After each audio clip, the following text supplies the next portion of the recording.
बड़ा या भाग्य? यह प्रश्न प्राचीन काल से ही एक उलझन बना हुआ है। संसार में कर्म को मानने वाले व्यक्ति कहते हैं कि भाग्य कुछ नहीं होता, तो कुछ भाग्यवादी व्यक्ति कहते हैं कि भाग्य में जो कुछ भी लिखा है वह निश्चित है। मनुष्य कर्म और भाग्य इन दोनों बिंदुओं को अलग अलग दृष्टिकोण से देखते हैं। कर्म और भाग्य के इस प्रतिद्वंद का सत्य व सटीक उत्तर श्रीमद् भागवत गीता में स्पष्ट किया गया है, जिसे आज हम आपको परिचित कराएंगे। ज्ञान वृद्धि हेतु वीडियो को अंत तक देखें और चैनल को सब्सक्राइब अवश्य करें। भाग्य व कर्म को स्पष्टता से समझने के लिए पुराणों में एक कथा का उल्लेख मिलता है। वह कथा इस प्रकार है। प्राचीन काल में एक संत हुआ करते थे। उनका नाम ज्ञानेश्वर था। उनके दो शिष्य थे, कर्मेश्वर और भागेश्वर। एक दिन कर्मेश्वर और भागेश्वर के बीच बहुत बड़ी बहस हो गई कि कर्म बड़ा है या भाग्य। कर्मेश्वर कर्म को बड़ा मानता था, परंतु भागेश्वर भाग्य को बड़ा मानता था। उन दोनों में बहस इतनी बढ़ गई कि उन्हें जाकर अपने गुरु ज्ञानेश्वर से इसका उत्तर मांगना पड़ा। उनके गुरु ज्ञानेश्वर ने उनसे कहा कि मैं तुम्हें इसका उत्तर अवश्य दूंगा। प्रातः काल तुम दोनों मुझे मेरी कुटिया के आगे मिलना। ऐसा कहकर ज्ञानेश्वर ध्यान लगाने चले गए। अगले दिन कर्मेश्वर और भागेश्वर गुरु जी के कुटिया के आगे खड़े हो गए। जब उनके गुरु जी अपने कुटिया से बाहर आए, तब उन्होंने अपने शिष्य को एक बहुत गहरे अंधेरे वाली कुटिया में बंद कर दिया। उस कुटिया में रोशनी की एक भी किरण नहीं थी।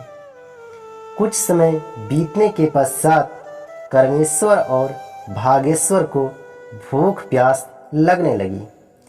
भागेश्वर ने सोचा, जो मेरे अपराध यानी जो मेरे भाग्य में लिखा है वह निश्चित है, उसमें मैं परिवर्तन नहीं कर सकता।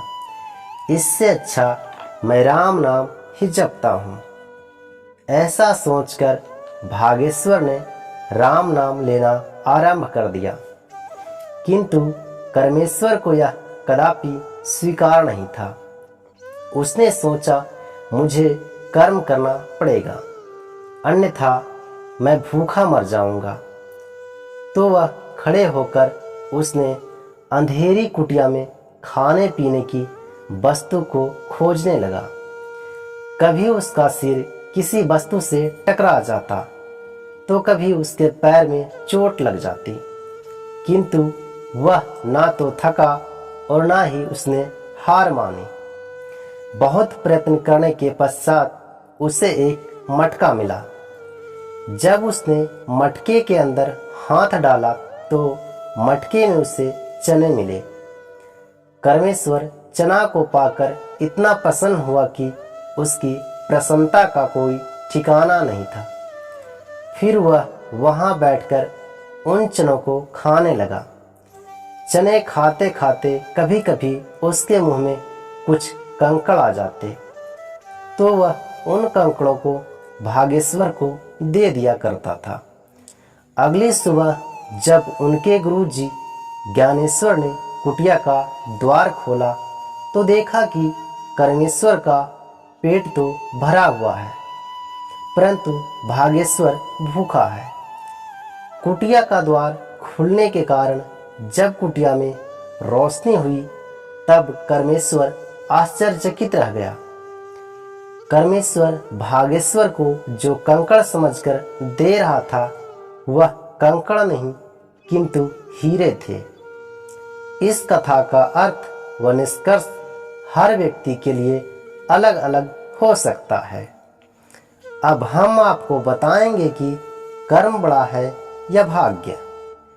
वास्तव में सत्य तो यह है कि दोनों एक ही दूसरे से संबंधित हैं। दोनों में से कोई भी ना तो छोटा है और ना ही बड़ा। अगर आप अच्छे कर्म नहीं करेंगे तो परिणाम स्वरूप आपका भाग भी आपका साथ नहीं देगा, और अगर आपका भाग्य अच्छा नहीं होगा तो आप कर्म भी ठीक से नहीं कर पाएंगे। आज के लिए केवल इतना ही। हम आशा करते हैं कि हमारी प्रस्तुति आपको पसंद आई होगी। अपने विचार अभिव्यक्त करने के लिए कमेंट करें, वीडियो को शेयर करें और चैनल को सब्सक्राइब करें। तब तक के लिए जय जय श्री राम।